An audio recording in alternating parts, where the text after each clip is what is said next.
aparecer entonces en el flujo de caja esa previsión. Eso en cuanto a lo que es las inversiones fijas o tangibles. Ahora, las inversiones diferidas o intangibles, como indica el último término, intangibles, bueno, no, son la gran diferencia con las primeras, con las fijas, es esa, ¿no? Las primeras son tangibles, que las podemos tocar, palpar, en cambio las otras inversiones diferidas o intangibles no las podemos tocar o palpar, ¿no? Y tenemos ahí muchos ítems, ¿no? Como los estudios, ¿no? La constitución de la empresa, intereses preoperativos, fiscalizaciones de obras, software, pago de sueldos y salarios al personal en este periodo de acá preoperativo.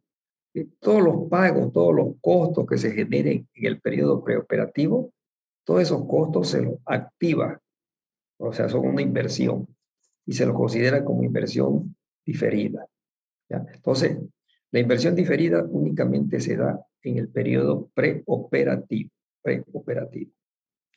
Y la otra inversión que tenemos es la inversión en capital de trabajo o capital de operaciones, ¿no? El capital de trabajo o capital de operaciones, pues, es la previsión que tiene la empresa para poder operar normalmente, ¿no? Sin aquellos altibajos que pudiera tener como consecuencia de no haber previsto, ¿no? Contar con inventario, por ejemplo, ¿no? O stock de materias primas, ¿no? O contar con caja y banco para pagar esos costos exigibles como sueldos y salarios, los gastos que son propios de cada empresa. Entonces, el capital de operaciones, entonces es una previsión, se la puede calcular, digamos, de dos formas, ¿no? Lo más adecuado es decir, ver todos los ítems del capital de operaciones. Ustedes saben muy bien de la contabilidad, ¿verdad? ¿Cómo calculan el capital de operaciones contablemente? ¿Cómo lo calculan? Vamos con sus intervenciones, por favor, sus participaciones. ¿Cómo calculan el capital de operaciones? ¿O qué es el capital de operaciones contablemente?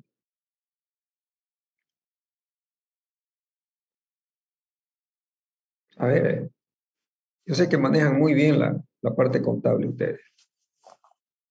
¿Cómo se calcula?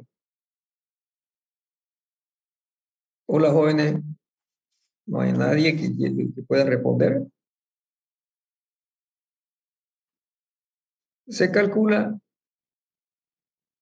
haciendo la diferencia entre el activo corriente menos el pasivo corriente a corto plazo.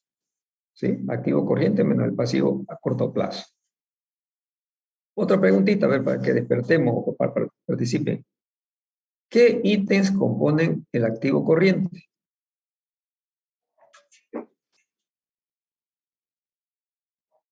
Hola, jóvenes. ¿Qué ítems componen el activo corriente? Caja, banco. Sí. ¿Qué más? ¿Qué más? ¿Qué más?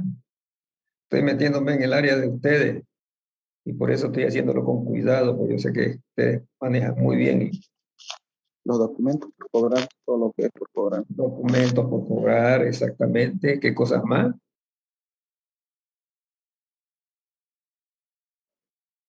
¿Nos está faltando algo? Los inventarios, ¿no? Inventarios. ¿Sí? Entonces, fíjense, menos, digamos, un pasivo a corto plazo, si hubiera algún financiamiento, digamos, de corto plazo. ¿Sí? Eso es, ¿no? El capital de operaciones contablemente.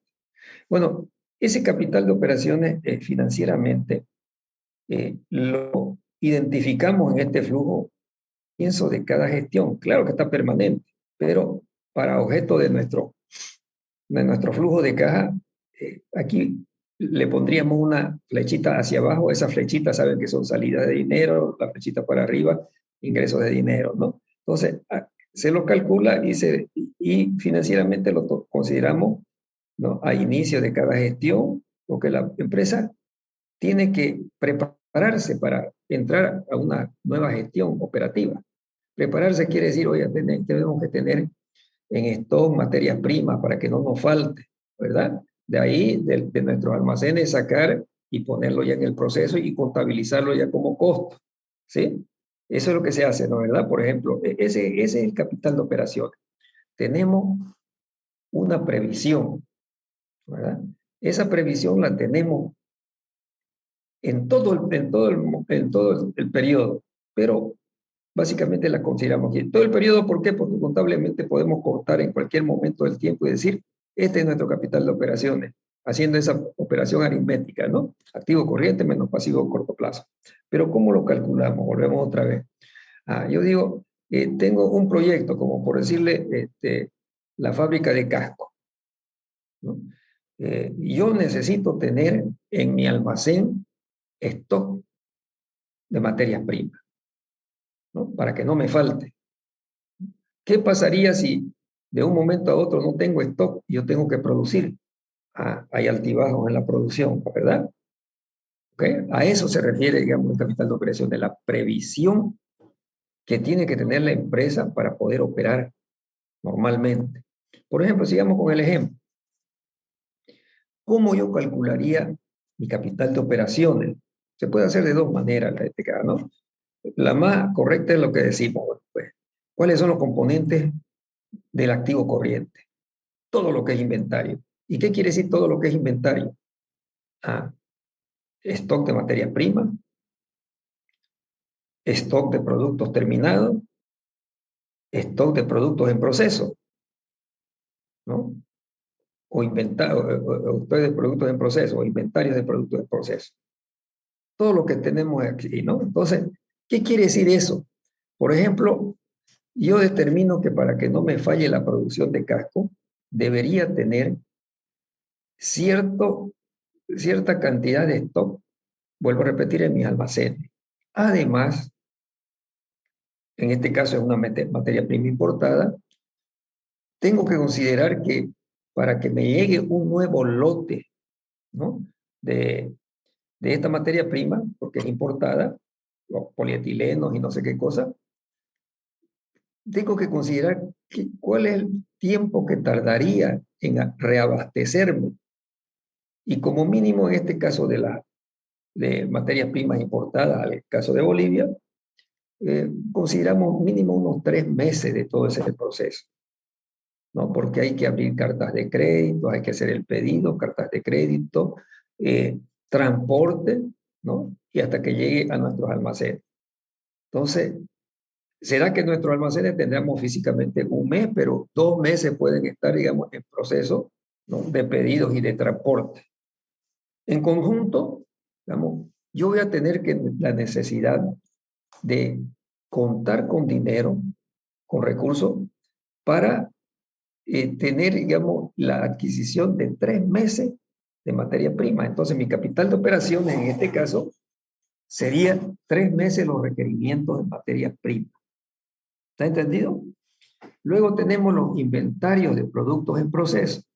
Hay algunas empresas que necesitan, digamos que, bueno, tienen un proceso de producción que dura, digamos, bastante tiempo, como otras que no duran, ¿verdad? Por ejemplo, la fábrica de casco no tiene pues muchos productos en proceso, ¿no? Porque ya nos han comentado sus compañeros que les tocó este proyecto, que la materia prima se mete en una tolva, se la calienta a grandes temperaturas, todos los polietilenos, todos esos plásticos, digamos, en materia prima, y lo vuelve en líquido y una máquina inyectora pum, lo tira contra un molde y ya sale el casco listo.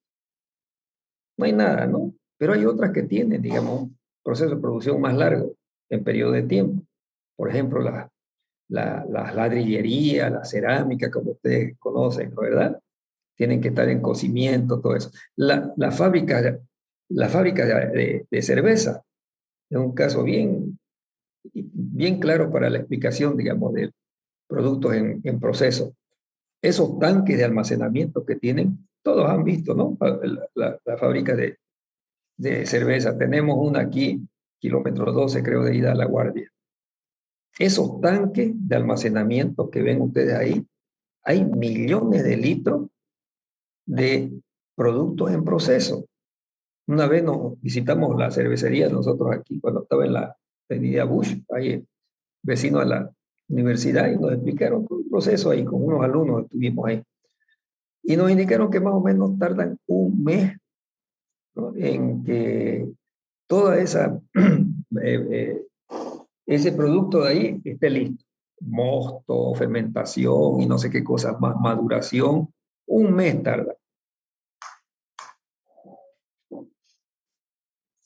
¿Qué nos representa tener un mes de millones de litros de cerveza en proceso? Nos representa monetariamente un capital que hemos invertido y que todavía no podemos utilizarlo y venderlo.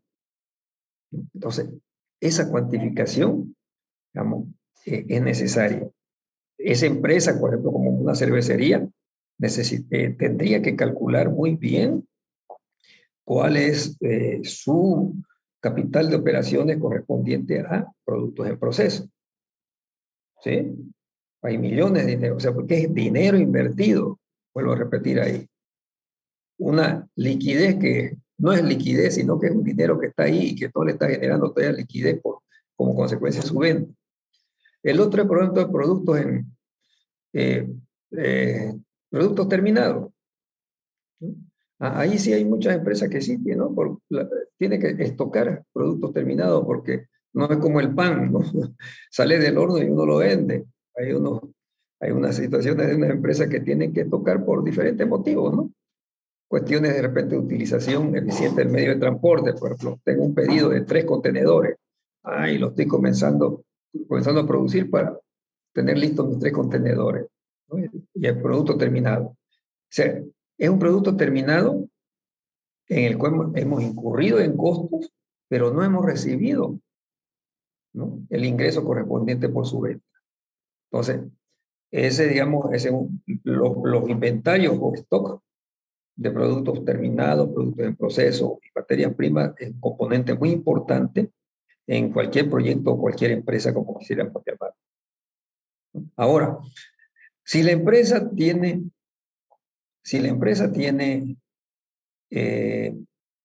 por ejemplo, una política de ventas a crédito, o sea, produzco y mi política de venta es, por ejemplo, del 50%, por decir, una estimación del 50% de la producción, la vamos a dar a crédito. ¿Sí? A 30, 60, 90 días, no sé, pero a crédito. ¿Sí? Entonces, el mismo razonamiento que los inventarios. Para producir ese 50% que vamos a dar a crédito, hemos incurrido en costos. ¿Sí? Hemos incurrido en costos. Y recién vamos a tener el retorno por venta de aquí a 30 o 60 o 90 días. Entonces, ese monto de dinero invertido en esa producción que aún no ha retornado por ventas, no ha tenido su retorno por venta, ese es un capital de operación. ¿Sí? Ahora, hay otra serie de ítems exigibles para la empresa que son necesarios tener el dinero en efectivo o en caja o en banco. Fíjense que estamos repasando qué es el activo corriente, ¿no? Los inventarios, la cuenta por cobrar, caja y banco. Yo tengo, en caja y banco no lo voy a tener el dinero ahí por tenerlo nomás, ¿sí? Ese dinero lo vamos a necesitar para hacer el pago correspondiente de todas esas exigencias, digamos, en efectivo que necesitamos, ¿no? Pagar, uno dice, bueno, sueldos y salarios, voy a hacer una estimación de sueldos y salarios, ¿no? Como mínimo voy a tener en mi caja o en mi banco el correspondiente al monto de un mes para que no fallarle al trabajador. O, ¿no? Tengo que tener para caja chica este otro monto, ¿no? Porque todos los días tenemos ingresos de salida por cuestiones de gastos generales. O, ¿no?, si hay alquileres, todos esos gastos exigibles. ¿Ok? Ahora, en algunas empresas, se puede, más que todo en las empresas agroindustriales, ese es un caso interesante de explicar porque nosotros en nuestra zona somos una zona agroindustrial. Tenemos muchas empresas agroindustriales.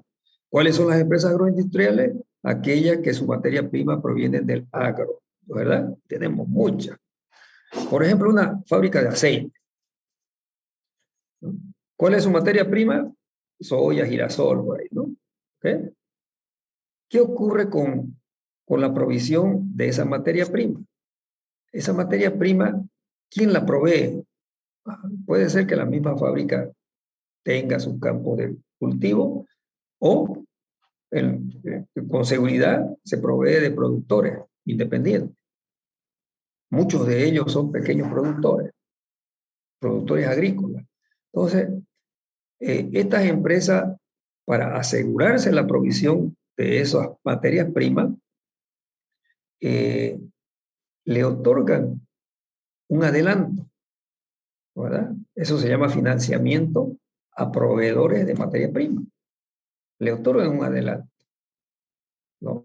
Uno para fijar precios, otro para asegurarse la producción, ¿no?, de la negociación. Entonces, ese ítem, por ejemplo, proveedor de créditos a proveedores de materias primas, es un ítem que uno tiene que calcularlo. ¿Y cómo lo ponemos en la contabilidad? Eso es, digamos, una cuenta por cobrar también, ¿sí? Ahora, si esa empresa tuviera un financiamiento de un banco a corto plazo para ese capital de operaciones, entonces restaríamos, ¿no?, como dice nuestra fórmula contable, activo corriente menos pasivo a corto plazo. Bien, entonces esa es una forma, la forma más correcta para determinar el capital de operaciones de una empresa. Y el capital de operaciones de una empresa se la determina de acuerdo a las características de esa empresa. Las características de esa empresa. ¿Ok? Por ejemplo, siempre doy ese ejemplo, una fábrica de fideos en el parque industrial. Vamos a hablar sobre su stock de materias primas. Esa fábrica de fideos en el parque industrial tiene a su proveedor de materia prima ahí, vecinito, al ladito. Hay molinos de trigo, ¿no? Unos 2 molinos de trigo, creo, en el parque industrial, o sea, que producen harina. Entonces, su capital de operaciones en stock de materia prima va a ser bastante reducido porque lo tiene ahí al proveedor al lado, ¿sí? Hará, digamos, los cálculos correspondientes, digamos, de un stock de seguridad, ¿no? Una semana o de 15 días por ahí. Ahora, supongamos esa misma fábrica que no hubiera en su vecindad a esos proveedores y tenga que traerla, como los cascos, traer su harina de otros países, como de la Argentina, por ejemplo, ¿no? Entonces, el cálculo, ¿no?, o la determinación del stock de materias primas, la harina, ¿no?, va a ser diferente que en el anterior caso, ¿no? Va a tener, digamos, que hacer una previsión de un mayor capital para poder tener como stock de materia prima. Uno en almacenes y otro en proceso de importación, ¿sí? Entonces, cada empresa tiene su característica propia y en función a ello hay que determinar el capital de operación. Otra forma de calcular el capital de operaciones, pero no es muy correcto, es la que habitualmente, digamos, hacen, digamos, por la facilidad, en el sentido, más que todo por la facilidad, lo hacen nosotros, los financistas, o los económicos, o los contables. Pero como yo le comentaba anteriormente, el capital de operaciones es más correcto hacerlo como le hemos explicado. Tiene la necesidad de que haya de por medio, digamos, la parte técnica. La parte técnica me va a dar, digamos, información de cuál es el consumo que estamos teniendo, qué necesidades de stock, de seguridad de materias primas podemos tener, todas esas cosas. Entonces, el financista lo que hace es algo más sencillo, ¿no? Dice, a ver, síganme con la flechita aquí. Supongamos que el costo total, ¿no?, de esa materia prima sea tanto.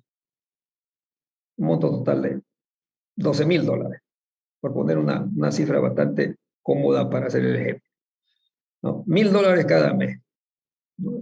Es la materia prima total al final del año. Los 12 meses consumidos de materia prima son los $12,000. Ese es el costo de materia prima en su estructura de costo. Lo que dice, bueno, esta materia prima, de mi estudio yo voy a tener un mes. ¿Qué es lo que hace? Los 12.000 dividido entre 12 le da 1.000. Entonces, 1.000. Por un mes es 1.000. Si yo determino que va a ser 3 meses, por ejemplo, voy a importar mi materia prima, 12.000 entre 12 por 3 meses.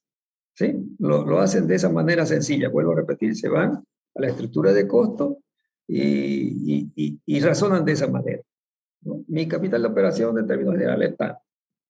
Y el total de costo lo dividen proporcionalmente a ese periodo de tiempo, digamos, que ellos prevén como necesidad de capital de operación. Pero aquí hay que tener en cuenta algunas cosas para que no cometer errores. En una estructura de costo, ustedes saben que entran todos los ítems de costo que va a tener una empresa, los directos y los indirectos, ¿no? Los directos son aquellos costos que están relacionados pues, con la producción, ¿no? ¿Verdad? Con el producto. Los indirectos no, como por ejemplo las depreciaciones. Ahora, si incluimos las depreciaciones como capital de operaciones, eso es un error, ¿no? Conceptual, ¿no? ¿Verdad? Porque la depreciación es un costo contable. No tenemos necesidad de tener el dinero para pagar depreciación, porque lo que hemos hecho es, la depreciación es una recuperación contable de una inversión que se ha realizado anticipadamente. Bien, como eso. Por ejemplo, otra de las cosas interesantes, capital de operaciones es la previsión, vuelvo a repetir, para operar normalmente. Y más o menos lo consideramos en el sentido de que lo incluimos en el periodo inicial como indicando aquí es donde vamos a necesitar ese capital para estocar, para hacer todas las otras cosas, los costos exigibles que tenemos. Entonces, por ejemplo, los intereses. Sabemos que al banco hay que pagarle sí o sí, pero programemos con el banco el momento de tomar el crédito, de cumplir las obligaciones en un periodo donde tengamos liquidez, no al inicio.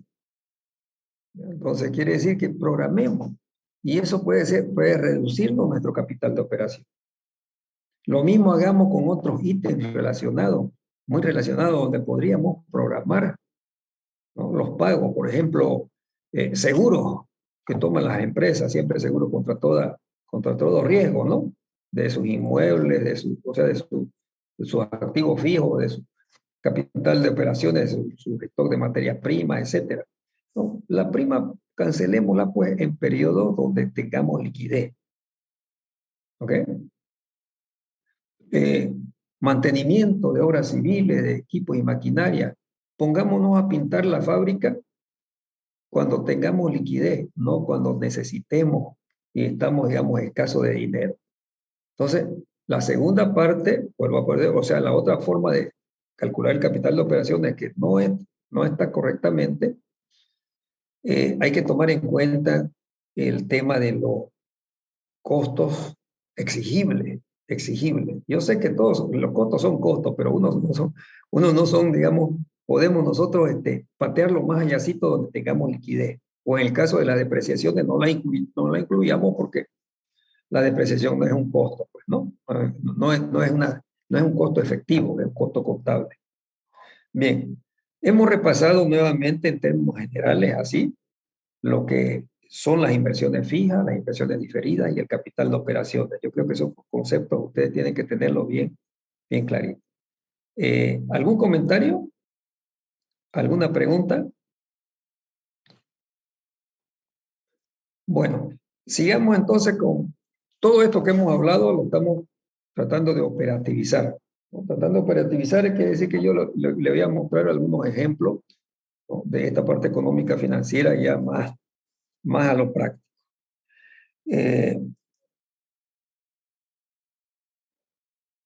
En la anterior clase ya hemos estado comentando la presentación, cómo debemos presentarlo. Por ejemplo, este es un cuadro resumen, ¿no? Este es un cuadro resumen de las inversiones totales de un proyecto, donde tenemos las inversiones tangibles, las inversiones intangibles o diferidas y el capital de operaciones, que teóricamente lo hemos estado explicando. ¿Ok? Ya lo hemos presentado en el anterior cuadro. Entonces tenemos la inversión total, ¿no? Y de la inversión total, pues, vemos luego cómo la vamos a financiar, ¿no? ¿Cómo la vamos a financiar? O sea, si yo tengo una inversión, por ejemplo, de 141,000, como está aquí indicado, ¿de dónde vamos a sacar estos recursos? Hay dos recursos que tienen las empresas, son los recursos internos y los recursos externos. Los recursos internos son los aportes propios de capital, en otras palabras, ¿no? El aporte del socio, las acciones, todo eso, ¿no? Eso es el aporte propio. Y los recursos externos son, pues, el financiamiento que puede provenir de un banco, de una cooperativa o del mercado de valores, ¿sí?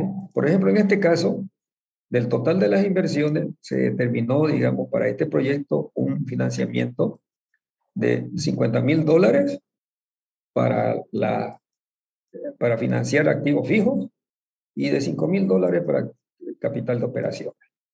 ¿Ok? O sea que una vez conocido el monto total de la inversión, el paso siguiente es el financiamiento. ¿Y qué hay que hacer en el financiamiento? En el financiamiento lo estoy volviendo para que ustedes puedan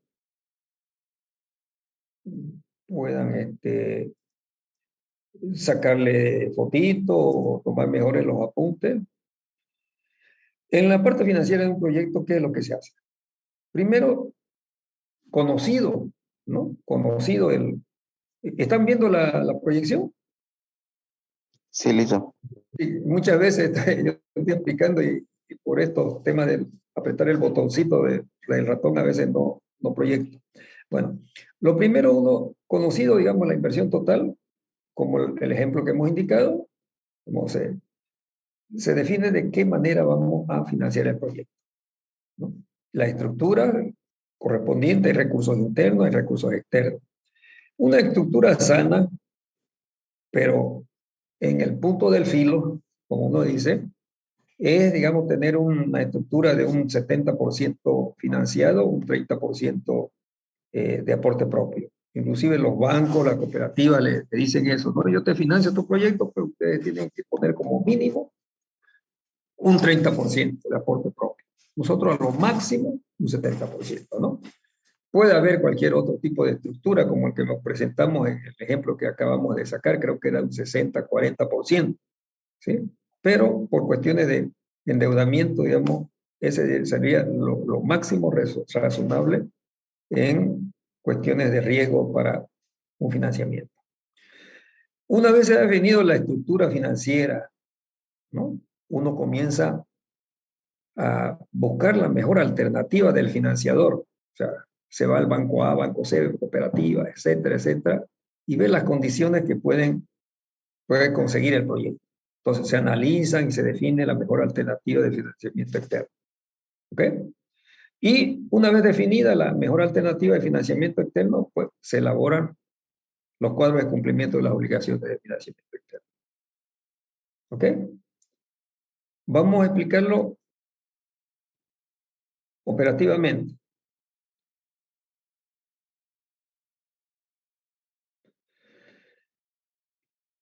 Definimos que, por ejemplo, en este proyecto vamos a financiar $50,000 de inversión fija, $5,000 de capital de operaciones, ¿no? Vamos a tener una estructura 39% de endeudamiento, 61% de aporte propio, bastante sólida. Se buscó la mejor opción entre diferentes bancos. ¿Cómo la buscamos?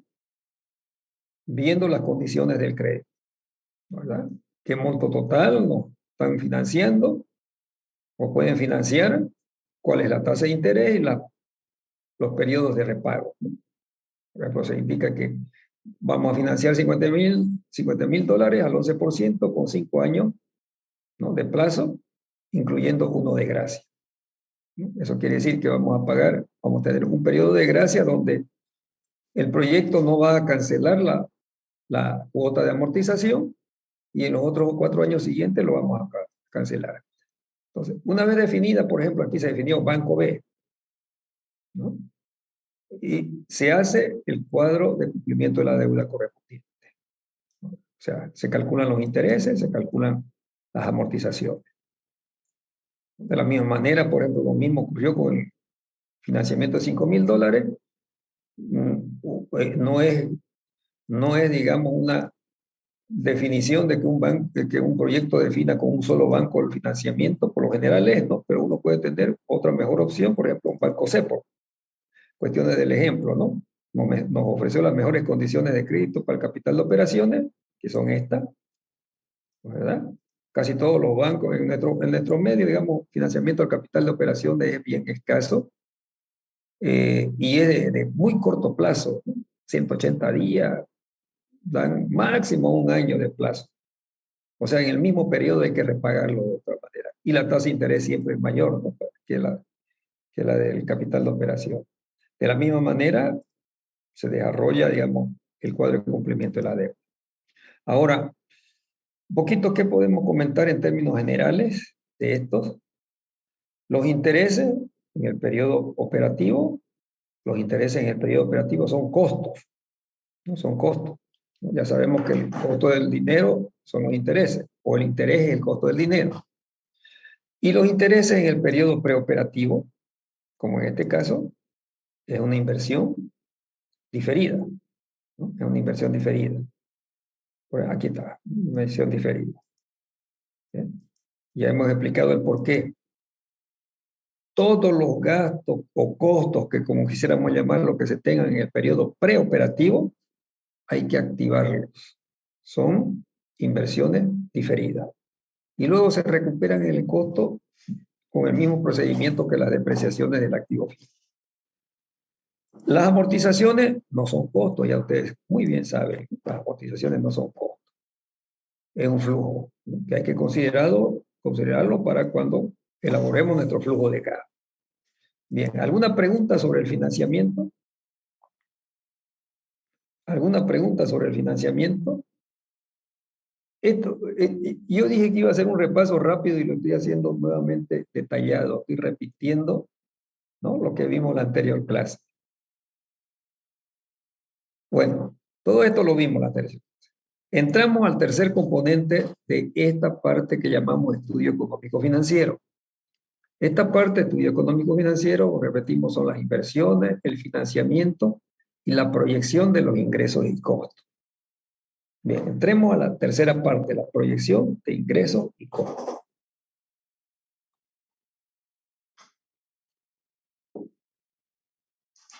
Como se indica, proyección quiere decir que tenemos que proyectar año a año cuáles van a ser los ingresos y proyectar año a año cuáles van a ser los costos que van a tener el proyecto. Todo esto en el periodo operativo. Todo esto en el periodo operativo. ¿Cómo trabajamos operativamente la proyección de ingresos y costos? Volvemos a repetir, las bases de cálculo están en la parte de ingeniería. La parte financiera, el financista no define. El financista es un tomador de información. ¿Ya? Pongámonos en la cabeza. Algunas cositas hace por su cuenta. Como esta de aquí, que es financiamiento. Esto, por ejemplo, es una cuestión financiera neta, ¿no? Aquí ya trabaja el financista, va con el dueño del proyecto, los dueños del proyecto, ve las mejores opciones, etcétera, y se define, ¿no? Aquí está definiendo algo, pero en el cuerpo de la parte financiera del proyecto es un tomador de información. Y tomador de información, vuelvo a repetir, es trabajar en base a lo que se ha definido en los otros capítulos, principalmente en la parte de ingeniería donde se diseña el proyecto. Entonces, entrando al tema de la previsión de ingresos y costos, ¿qué es de utilidad para la parte financiera que tiene que recurrir? ¿Cuál es la parte que tiene que recurrir a de ingeniería, del capítulo de ingeniería? Al programa de producción, primera instancia. ¿Ya? Este es, por ejemplo, un programa de producción de casco. ¿Qué nos está diciendo el programa de producción? Que año a año se está haciendo la proyección de la producción de casco. Por ejemplo, en este caso, este proyecto va a producir estas cantidades de casco año a año. Su unidad de medida, unidad. O sea, el programa de producción, como habíamos visto en la parte de ingeniería, es un cuadro donde se muestra la proyección de todos las unidades de productos o servicios que va a ofrecer el proyecto. Esto.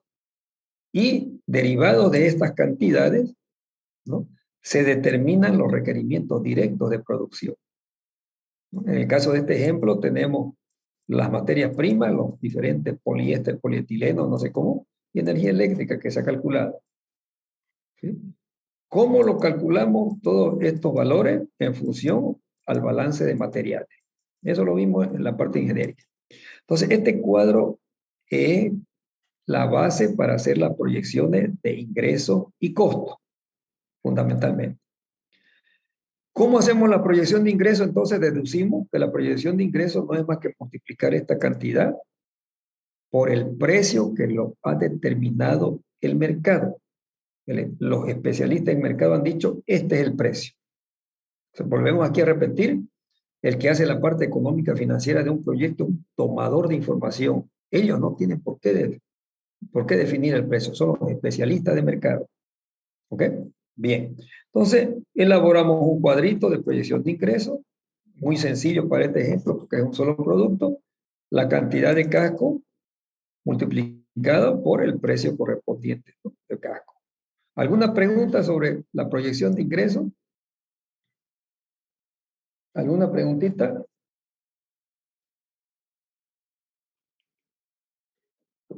Por favor, un sí o un no para ver si estamos presentes. No, dice. Ya, gracias. Gracias. Está claro, ¿no? Está sencillo. Bueno, vámonos a los costos. Vámonos a los costos. Los costos también, no, disculpen. Los costos, miren, aquí está la base de los costos directos, ¿no? Lo único que tendríamos que hacer es multiplicar estas cantidades que están expresadas en estas unidades, kilogramos, kilowatt por hora, etcétera, etcétera, por el costo correspondiente que ha sido determinado en el estudio de la materia prima. Volvemos a repetir aquí, el financista que está haciendo esta parte es un tomador de información. Lo único que hace es multiplicar estas cantidades por el costo que ha sido determinado o debe ser determinado en el estudio de la materia prima y los insumos. ¿Ok? Pero aquí vamos a detenernos un poquito más en la parte de costos. Esta es una planilla, por ejemplo, de costos totales, ¿no? Fíjense, ¿no? Costos totales, ¿sí? Donde se están proyectando, igual que los ingresos, año por año, se deben proyectar los costos. Los costos, ¿sí? Antes de entrar a explicar cada uno de los ítems, de dónde podríamos sacarlo, vamos a llegar a ese detalle con ustedes inclusive, vamos a hablar un poquito sobre la clasificación de costos. Vámonos con el objetivo de un estudio de factibilidad del proyecto. ¿Cuál es el objetivo de un proyecto o de un estudio de factibilidad? ¿Me pueden decir el concepto o qué entienden por proyecto ustedes? Cualquiera de ustedes. Es la primera pregunta, creo, del primer cuestionario. ¿Qué es proyecto? Así me gusta que ojeen sus apuntes. ¿Qué es un proyecto? Es el documento que contiene estudios técnicos, licenciado. ¿Y para qué sirve? Sirve para Nos sirve determinar para parámetros que establezcan la viabilidad para implementar una empresa. Exacto, ¿no? Entonces, ¿no? Y ese es el objetivo, ¿no? Yo hago un estudio para ver si es viable o no es viable lo que quiero llevar adelante. Y la viabilidad se da desde el punto de vista técnico y desde el punto de vista económico-financiero, ¿verdad? ¿Ok? Viabilidad o factibilidad, como quisiéramos llamarlo. Entonces, el objetivo de un estudio, como lo que estamos viendo, o sea, de un proyecto, es ver si es factible o no es factible financieramente. Y para ello, como dijo una compañera ahí, medio la escuché porque había otra de por medio, es calcular algunos parámetros financieros, en este caso, que nos permitan tomar la decisión si es bueno o malo, ¿no? ¿Verdad? Y el cálculo de esos indicadores financieros, les adelanto, en un proyecto es la TIR o el BAN o el beneficio costo. ¿Ya? Son esos tres, cualquiera de esos tres indicadores. ¿Ya? Después vamos a ver por qué es eso, ¿no? Y por qué no otro. ¿Ok? Pero fíjense, yo me voy, digamos, antes de estar explicando lo que es el costo y a lo que yo quiero comentarles es que ese es nuestro objetivo. ¿Cuál es el objetivo de una contabilidad de costos? Eso sí yo no lo sé, pero usted lo sabe. ¿Cuál es el objetivo de una contabilidad de costos en una empresa?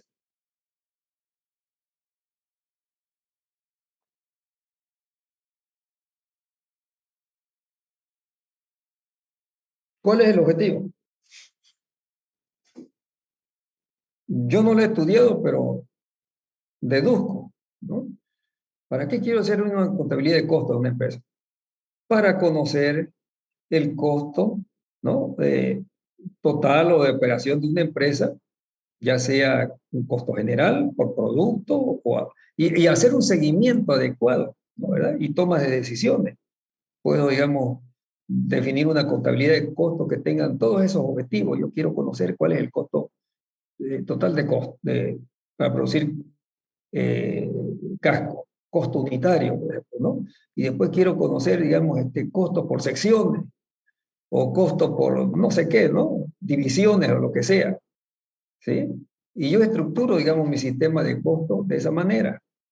Pero el objetivo de una contabilidad de costos, entonces, comparado con el objetivo de la parte de un proyecto, bueno, es lo siguiente. El proyecto tiende a determinar ciertos parámetros, como TIR-BAN, ya nos estamos adelantando, que me permitan tomar la decisión de inversión. En cambio, con la contabilidad de costos, de acuerdo a mis objetivos, yo quiero conocer más detalles de cómo se va, digamos, generando el costo del producto final, o costo por persona. Inclusive yo trabajé en una institución donde nos costeaban cuál era el costo por persona, ¿no? Para ver el costo y la eficiencia de cada uno, ¿no? Y tiene su objetivo hacer una adecuada administración de los costos de una empresa con ciertos objetivos, buscar la eficiencia, en otras palabras. Entonces, con esta, digamos, aclaración, quiere decir que en una contabilidad de costos, que yo sé que ustedes manejan muy bien, uno tiene que ser, digamos, muy detallista, exquisito, y esa contabilidad debe estar apropiada para los propósitos que quiera, digamos, la empresa. ¿Sí? Es bien detallada. Tengo que hasta tener parámetros para prorratear la depreciación. ¿Cómo sé cuánto de costo de la depreciación me corresponde, digamos, a mí? Así, así es, muchas veces es eso, ¿no? No solamente para mi unidad, por persona nos sacaban el costo. ¿Cuánto de costo me prorratean por la iluminación? Todas esas cuestiones de detalle. Entonces, para trabajar los costos en proyectos, traten de trabajar con la clasificación más sencilla, más sencilla. Lo que nos interesa en proyectos es tener el costo total. Porque teniendo el costo total, 140,000, por ejemplo, yo lo comparo con los 200,000 acá y veo cuáles van siendo mis resultados. ¿Sí? No me interesa cómo lo he clasificado. ¿Está claro? No me interesa cómo lo he clasificado. Y aquí viene, digamos, la recomendación. Traten de hacer la clasificación, presentar, si van a presentar una clasificación bastante sencilla, ¿no? Inclusive ni lo puedo ni clasificar, yo puedo mezclar todos los costos para evitarme problemas. ¿Sí? Porque mi objetivo, vuelvo a repetir, es llegar al final y saber si es factible o no factible a través de esos tres indicadores. No me interesa si lo he hecho una detallada clasificación de costos. Pero dice, bueno, profesor, usted está diciendo que no apliquemos los conocimientos. Bueno, el conocimiento es que ustedes tienen que encontrar la TIR, el VAR, el beneficio costo y tomar la decisión en proyecto, en el proyecto, ¿no es verdad? Ahora, hablemos un poquito, sí, ya más académicamente de los costos, de la clasificación de los costos.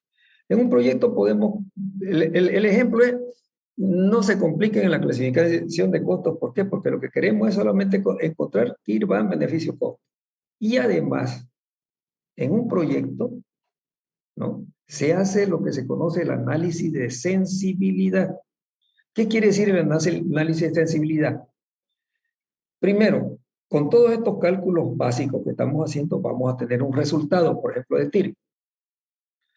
Y luego el análisis de sensibilidad quiere decir de que en un proyecto se supone o se ve qué puede ocurrir con el proyecto si cambian las condiciones básicas que estamos poniendo para el cálculo financiero. Estas son las condiciones básicas que estamos desarrollando. Y vamos a tener, por ejemplo, 30% de TIR. Entonces, el análisis de sensibilidad va por el lado. Son tres factores que más o menos toman en cuenta y pueden hacer mucho más, pero los tres factores principales. ¿Qué ocurriría si las inversiones que están aquí previstas de 141.000 no fueran ellas y fueran más elevadas? Y ahí se hace el cálculo si las inversiones son 5% más elevadas, 10, 5, 10, 15, 20, 30%, y vemos cuál es el resultado de la TIR. Seguro que de ese 30% que teníamos originalmente, la TIR va disminuyendo, ¿verdad? Entonces, como ven, tenemos que hacer N veces más el recálculo que estamos viendo, que es bastante largo, tantos cuadros que hemos presentado. Entonces, si hacen una clasificación de costos complicada, ¿no?, van a tener también complicaciones o más esfuerzo para realizar los análisis de sensibilidad, ¿sí? Si comienzan a clasificar en costos, digamos, de producción, de comercialización, para conocer por área, escucha, ¿cómo van a prorratear las depreciaciones, ¿no? Todas esas cosas, ¿no? Eso hay que tomar en cuenta. Entonces uno tiene que prepararse para los trabajos que requieren un proyecto. Requiero un proyecto, hacer un recálculo de todas estas sensibilidades que estoy haciendo. Y para ello sé que voy a volver a recalcular todo N veces. Esa es un análisis de sensibilidad sobre la inversión. Otro puede ser sobre los ingresos. ¿Qué ocurriría si estos ingresos no son estos los que se den para el proyecto? Que los ingresos sean menores. Siempre uno va por ahí, por el lado menor, no para el lado mayor. No, para el lado mayor, la TIR va a ser mayor. Lo que nos interesa es saber hasta dónde aguanta la TIR, o sea, hasta dónde es razonable. ¿No? ¿Qué pasa si los ingresos son 5, 10, 15, 20% menores? Y uno ve los resultados. Y lo mismo ocurre con los costos. Los costos principalmente, uno se hace el análisis de sensibilidad en los costos directos de producción. Por ejemplo, las materias primas. ¿Qué ocurre si las materias primas fuera 5, 10, 15, 20, 30%? Fíjense ustedes que hemos hecho análisis de sensibilidad de tres factores: inversión, ingreso y costos de materias primas. ¿Y cuántas veces, aunque hagamos 5, 10, 15, 3 por cada una son 3 por 3, 9 veces vamos a repetir este mismo recálculo? Entonces tenemos que facilitar el trabajo, ¿no? Esto, digamos, este comentario es un poco para darle, digamos, practicidad al cálculo de la parte económica financiera. No sé si está entendido, no sé si está entendido. Es el mensaje, ¿no? Muestren los costos o presenten los costos de acuerdo a lo más sencillo. Lo más sencillo. Ahora, académicamente, digamos, y en los libros también se muestran, digamos, clasificaciones de costos. Por ejemplo, muchos libros, muchos autores, se trabaja con una clasificación de costos donde nos muestran los costos fijos y los costos variables, como el que tenemos acá, ¿no? Otros lo presentan como directo e indirecto, pero presentan ese costo que hemos clasificado por secciones o por áreas. Es mucho más complicado por el tema de los prorrateos, ¿no? Los prorrateos correspondientes, ¿no? ¿Cuánto le corresponde a comercial por las depreciaciones? ¿Cuánto le corresponde a producción por las depreciaciones, etcétera, etcétera? Ese no. Ahora, hablando sobre esta clasificación de costos en costos fijos y variables, que es una de las preguntas, hay dos preguntas ahí, creo, que son costos fijos y variables, que son costos directos e indirectos. Hablemos un poquito de ello, ¿no? Esta clasificación de costos fijos y variables la utilizan porque es muy interesante y no, yo creo que ustedes han de haber llevado, digamos, la materia correspondiente del análisis económico de los costos o el costeo directo, ¿no? Con el costeo directo, ¿no? Que clasifica los costos fijos y variables, nosotros podemos obtener muchos indicadores para tomar decisiones, pero eso es cuando la empresa está en funcionamiento ya, ¿no? Es apropiado de hacer esto. Pero en proyecto, vuelvo a repetir, podemos nosotros no clasificar los costos, ¿no? Tenerlos así todos mezclados. ¿Qué son los costos fijos y variables? Es una de las preguntas. Acá abajo está la clasificación de costos. Los costos fijos y variables, digamos, la clasificación de estos costos, habíamos dicho, nos permite hacer un análisis económico de los costos, o sea, el costeo directo. Acá podemos obtener algunos, digamos, indicadores que nos permiten, en la parte de administración ya de una empresa en funcionamiento, eso es fundamental, conocer puntos de equilibrio, precios de equilibrio, cantidades de equilibrio, ingresos de equilibrio, ¿no es verdad? Márgenes de contribución, márgenes de recuperación, y todas estas cosas del análisis económico de costos nos van a permitir tomar decisiones. ¿Ok? Ahora, ¿qué son los costos fijos y qué son los costos variables? ¿Qué son los costos fijos? ¿Cuál es el concepto de costo fijo, según ustedes? ¿Alguien, por favor, quiere su participación? ¿Qué son costos fijos?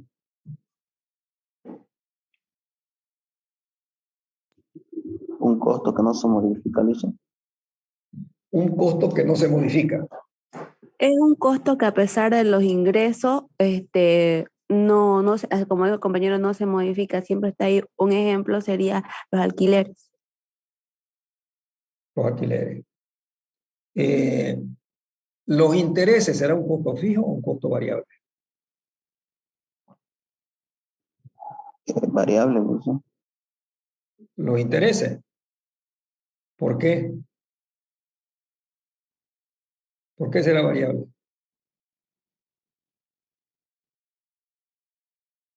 Porque los intereses no son los mismos. Se capitalizan y se cada mes algo más interesante. Bueno, no lo tienen claro ustedes.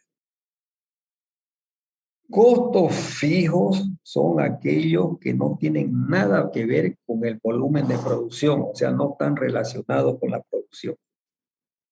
Yo produzco un casco y tengo ese costo, sí o sí. Produzco 1.000.000 de cascos, tengo ese costo, ¿sí? Y los costos variables están relacionados con el volumen de producción. Acuérdense, la relación con el volumen de producción, no con que sean fijos o que se varíen las cantidades. Pues vamos a poner unos ejemplos ahorita, ¿ya? Costo variable, si yo produzco un casco, voy a tener cierto costo variable que está relacionado con esa producción. Si yo produzco 1.000.000 de casco, mi costo mi costo total variable va a estar relacionado, ¿no?, con el volumen de producción. Es lógico, ¿no es verdad? Ahora otra cosa, pero no para complicarlo, se dice el unitario. El costo variable unitario permanece constante, ¿ya? Y el costo unitario, el costo fijo unitario es variable con el volumen de producción. ¿Se les complicó o no? El costo, bueno, volvemos a repetir, la clasificación de costo fijo y variable. El costo variable, ambos están en función del volumen de producción. El costo fijo no tiene nada que ver con el volumen de producción, el costo total estamos hablando, ¿no? Y el costo variable está relacionado, el costo total variable está relacionado con el volumen de producción. Pero por otro lado nos dicen, ¿no? El costo variable unitario es fijo, cualquier sea el volumen de producción. Y el costo fijo unitario es variable. ¿Sí? ¿Está entendido? Por ejemplo, como tenemos en este caso, ¿Cuál es mi costo? Por ejemplo, aquí hay un caso típico. Las materias primas son costos variables, porque el monto total está en función del volumen de producción. O sea, mi costo unitario, fíjense, es 240 para esto, ¿no? ¿Verdad? Y si yo lo multiplico por la producción que voy a tener, ¿no? La producción me requiere esta cantidad de esa materia prima. Entonces, a mayor volumen de producción, se relaciona el consumo de esa materia prima, ¿no? Si yo multiplico, voy a tener un costo variable. Costo variable. Entonces, ahora, si yo divido el costo total, 16.800, entre, ¿no?, esta unidad de producto, voy a tener 0,14 en este caso, ¿no? ¿Verdad? Y aquí es 240 le pusieron, era 0,14. Ah, no. Voy a tener 240. Voy a tener 240. Este es, digamos, este no es costo. Esto no es costo, este es el balance material. ¿Sí? 240. Entonces, mi costo variable unitario es fijo. Ahora, si yo divido 16.800 entre 50, voy a tener un costo, vamos, ¿cómo se llama? Mi costo fijo. Vámonos con un costo fijo. Este es costo variable. Costo fijo. Sueldos y salarios fijos. ¿Ya? Si yo divido esta cantidad, este monto, entre los 50.000 cascos, voy a tener un costo unitario determinado, ¿no? Si divido, digamos, esta cantidad entre algo mayor, ya va variable, ¿no? Va variando, va variando, va variando, va variando. ¿Ok?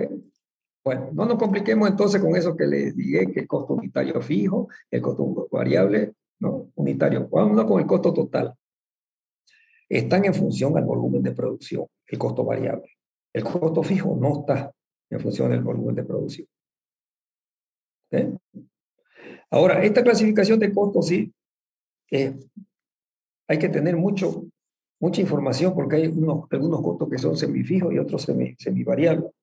¿Okay? Semifijos, semivariables, así, o semifijos, semivariables. Y hay que tener una determinada información. Por ejemplo, les pregunté yo, los intereses son costo fijo o costo variable. ¿Ah? Y los intereses, como estábamos viendo aquí, a lo largo del tiempo van modificándose su valor. ¿Qué son los intereses? De acuerdo a dónde está dirigido ese financiamiento. Si es un financiamiento que va dirigido, en este caso, aquí lo tenemos, al capital de operaciones, estos intereses son costos variables. ¿Por qué? Porque el capital de operaciones está en función al volumen de producción. ¿Ya? Si yo produzco 50.000 cascos, a mi stock y todo eso van a tener este capital de operaciones. Si yo produzco 100.000 cascos, a mi capital de operaciones tiene que ser mayor también, ¿no? Ok. Ahora, el financiamiento de la inversión fija, los intereses son fijos, son costos fijos. ¿Por qué? Porque cualquier sea el volumen de producción, este es el mismo monto, ¿no? Estos montos tienen que cancelarse sí o sí, no están en función al volumen de producción. Los seguros, ¿no? Seguro, si yo aseguro mi inversión fija, mi herramienta, maquinaria, obras civiles, todo eso, contra todo riesgo, ese va a ser un costo fijo. Pero si yo aseguro mis stock de materias primas, aquí no lo tengo, pero debería tenerlo, ¿no? Si yo aseguro, digamos, estas cantidades de materias primas, ese es un costo variable. ¿Ya? ¿Ok? Entonces hay que tener bastante información para hacer una buena clasificación en costo fijo y costo variable. Y esa la obtendríamos cuando la empresa esté en funcionamiento, porque ahí vamos a tener más cabalidad, ¿no? Pero en cambio acá en proyecto más o menos asumimos ese concepto general, ¿no? ¿Verdad? ¿Cómo voy a clasificar mi costo fijo y variable? El costo fijo está en función del volumen de producción, costo variable está en función del volumen de producción y costo fijo no está en función del volumen de producción. Bien. Otra clasificación de costos bastante, digamos, utilizada, y yo lo utilizo bastante, es clasificar en costos directos y costos indirectos, ¿no? En vez de haber clasificado en costos fijos y variables, como está acá, ¿no? Yo puedo tener, digamos, costos directos y costos indirectos. Costos directos son aquellos que están relacionados o identificados en el producto, ¿no? Costos directos son los que costos directos son aquellos que están identificados con el producto, ¿no? ¿Qué se identifica con el producto? Casco. Todo lo que es materias primas, ¿no es verdad? Todo lo que es energía eléctrica de producción está identificado con el producto. Y los sueldos y salarios variables, pero solamente los operarios. Fíjense que entonces los costos directos son casi los costos variables, pero ese casi, digamos, conlleva a que hay que ver qué ítems no son. Entonces, por eso yo utilizo bastante la clasificación de costos directos e indirectos, porque es muy fácil, ¿no? Digo, mis costos directos son todos los insumos, más los sueldos y salarios de los operarios. Operarios, ¿no? ¿Ok? Los otros no. Ah, no, disculpe. Eso, los costos variables son eso. Todo esto de acá, en lo que es planilla, todos los sueldos y salarios de los operarios. Solamente los operarios, ¿no? En costos variables. Pero no incluimos acá los jefes de producción, los gerentes, las secretarias, no. En cambio, en los costos, si yo clasifico en costos directos, en sueldos y salarios, van a ser todo el sector del área de producción. Todo el sector del área de producción. ¿Ya? Fíjense que hay otro ítem, por ejemplo, que están como costos variables. Intereses, por ejemplo, ¿no? Gastos generales. Después vamos a explicar por qué ponemos gastos generales como variables, ¿ya? Pero aquí está, ¿no? Y estos serían costos indirectos, si yo clasifico en costos fijos y costos directos e indirectos, o costos fijos y variables.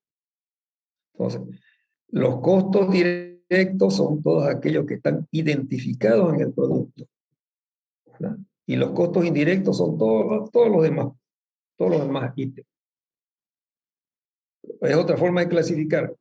Y la otra, la clasificación por área que le dije que no la utilicen nunca, ¿no? Costos de administración en proyectos. Costos de administración, comercialización, producción, etc., ¿no? Esa es la otra clasificación de costos. Bien. Ay, caramba, ya comenzó a darme problemas mi Excel. Es que hay que actualizar. Bien, entonces, sigamos con el ejemplo de esta planillita de acá, de esta planilla de costos totales, con el comentario indicar lo que este es el cuadro resumen de los costos, resumen. Cada uno de estos ítems tiene que ser explicado de dónde sale, ¿no? De dónde sale.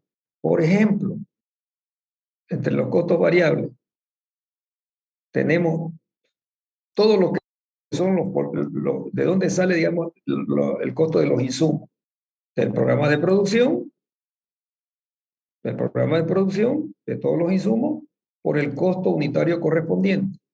Que este costo me lo da. ¿Quién lo da esto? El estudio de materia prima. Entonces, lo único que hace el financista es multiplicar, ¿no?, la cantidad requerida por el costo. Y tenemos estos resultados. Lo mismo que la proyección de ingresos. Vámonos con estos otros dos ítems. Quiero estar a la par con mi grupo de administración. Los gastos generales. Ustedes conocen muy bien qué son los gastos generales, ¿no? Es una bolsa de gastos, como yo digo, ¿no?, donde se mete de todo, ¿no? Cafecito, merienda, ¿no? Taxi, ¿no es verdad? Todo se mete, hasta se mete otros ítems como un poquito más, como de repente no sueldos y salarios, sino alquileres, todo eso. De todo se mete ahí, ¿no?, en los gastos generales. Por eso se llama gasto general.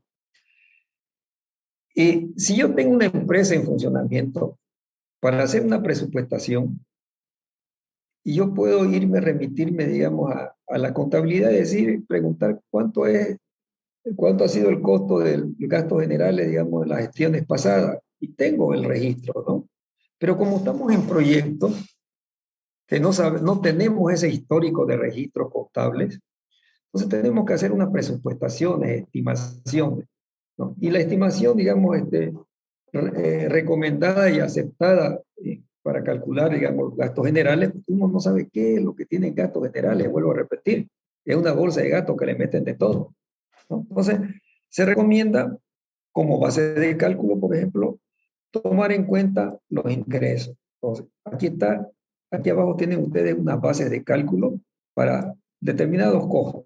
Los gastos generales lo vamos a considerar como el 1% de los ingresos, ¿ya? Por eso es que lo pusimos como gastos variables, porque está en función a los ingresos y los ingresos van variando año a año, ¿verdad? Es el 1%.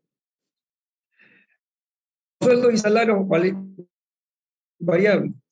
Aquí vamos a quedarnos un poquito más.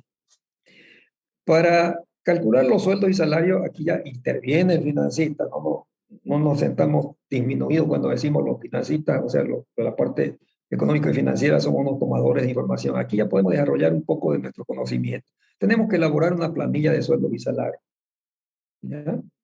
Desde el punto de vista del empleador, ¿ya? Para conocer los costos totales. ¿Qué quiere decir eso? Que aquí, esto de aquí es la base de cálculo de los sueldos y salarios, ¿ya? Por ejemplo, desde el punto de vista del empleador, quiere decir que al sueldo básico hay que tomar en cuenta los beneficios sociales que están a cargo del empleador para tener el costo total, ¿ya? Diferente a la planilla de sueldos y salarios para el pago de sueldos y salarios, ¿no? Al trabajador, ¿no? Sueldo básico, más todo lo ganado, más todos los extras ganados, total ganado. Y ahí vienen los descuentos al trabajador. Esa es otra cosa, ¿no? Esto es desde el punto de vista del empleador. Entonces, ¿cuáles son los beneficios sociales que tiene que cubrir el empleador? A corto plazo tenemos la salud, la vivienda, ya ustedes conocen muy bien. Si alguien no conoce, por favor, díganme, padre profesor, explíquenos. Ya, yo entiendo que ustedes conocen porque todo esto lo han de haber visto, pero si hay algo pues, de por medio que no está entendido o que yo estoy hablando mal porque estoy errado, porque ustedes conocen muy bien, entonces por favor intervengan, ¿ya? Entonces, los beneficios sociales que están a cuenta del empleador son estos que tenemos acá, y aquí está creo que también Infocal, ¿no? Pero que Infocal es voluntario ahora, ¿okay? A largo plazo tenemos la seguridad social del trabajador, seguro de riesgo profesional 1,71 y aporte a pensión solidaria 3% en términos generales. Ya sabemos cómo se calcula y escalas y todo eso. Y entre las previsiones tenemos pues las previsiones que hay que hacer de aguinaldo, segundo aguinaldo si hubiera, ¿no es verdad? En nuestro caso, la prima, que hay su reglamento de prima, conocemos que hay un reglamento de prima, pero la costumbre ha hecho ya, digamos, como si fuera, digamos, una normativa, ¿no? De que muchos, digamos, cancelan un sueldo por gestión como prima, ¿no? La indemnización, hay que estar haciendo la previsión de la indemnización, digamos, mensualmente, o sea, anualmente, ¿no? El 833, ¿de dónde sale? Ya ustedes conocen, ¿no? Dividir 1 entre 12 meses, 833. La vacación, ¿por qué lo metemos la vacación acá? No es que le paguemos, digamos, al trabajador que está saliendo de vacación, ¿no? Porque se considera en proyecto que si alguien sale de vacación, ese puesto queda vacante, ¿verdad? Y ese puesto vacante tiene que estar ocupado por otro que sustituya temporariamente, digamos, a aquel trabajador que salió de vacación, para que el proyecto siga generando los mismos flujos.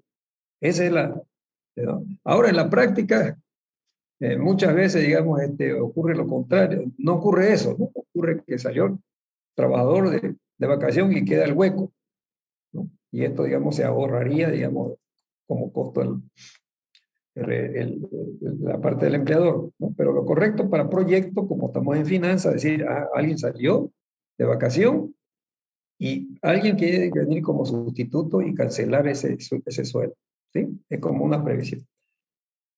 Y tomamos, digamos, la mitad de 833, considerando, digamos, una vacación inicial, ¿no? de 15 días hábiles. Total, al sueldo básico, el sueldo básico es el contrato que uno firma, el trabajador. A ese sueldo básico, el empleador tiene que tomar mínimo un 46% adicional como su costo, ¿no? Y es por eso, digamos, los beneficios sociales. Entonces, en la forma, digamos, como la elaboramos, pues ya ustedes saben dónde clasificar los costos, los trabajadores como costos fijos y cuáles serían los costos variables, solamente los operarios, ¿ya? Este es el nivel, esta es forma de trabajar, digamos, de mi parte. Yo pongo niveles acá para tener un mismo sueldo para cada nivel y el número de personas que hubiera en cada área, ¿no? Por correspondiente, el costo total, por ejemplo, de esta persona de aquí, que está en el nivel 2 y que hay 2 personas como auxiliares y tienen este sueldo básico más estos beneficios sociales, pues lo tenemos acá, ¿no? ¿Verdad? C4, ¿no? O sea, la cantidad de auxiliares por 35 más 50, que es el costo total, y por 12 meses, ¿no? Por 12 meses. Entonces tenemos el costo anual de cada trabajador, los costos totales anuales de variable y los fijos, que son los que incluimos acá. Sueldos y salarios variables, sueldos y salarios fijos. Los 76.000 y los 5.125. ¿Alguna pregunta? Tengo una duda. En el cuadro de abajo, ¿Ya? ¿De sueldos y salarios? ajá, sí hay una parte donde dice prima. ¿Y de qué se determina esto, Lice? ¿Y cuál es la prima que se... A ver, más bien le hago la pregunta a su compañero. Por favor, me ayudan a comentar qué es la prima, qué se entiende por prima. No es cuestión familiar, si aquí, ¿no? La prima. A ver, ¿me ayudan su compañero? ¿Qué es la prima?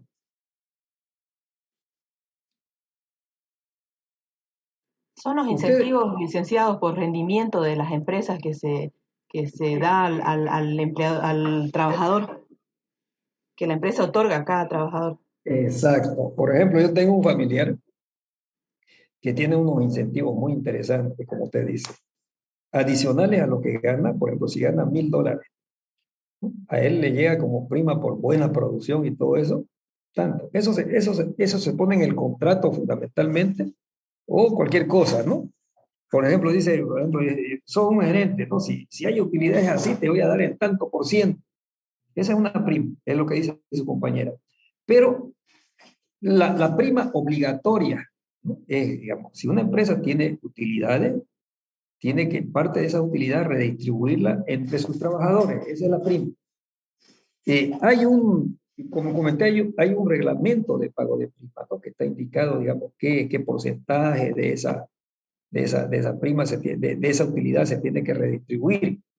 Pero por la costumbre, como le habíamos indicado, ¿no? Se acostumbra a decir, bueno, si mi empresa tiene utilidades, yo le voy a dar un sueldo, ¿no? Un sueldo como adicional, como incentivo por haber tenido esa utilidad. Y eso es lo que corresponde a ese 833.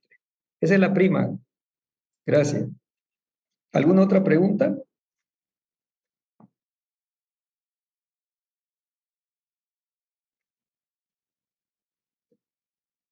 ¿Alguna otra pregunta?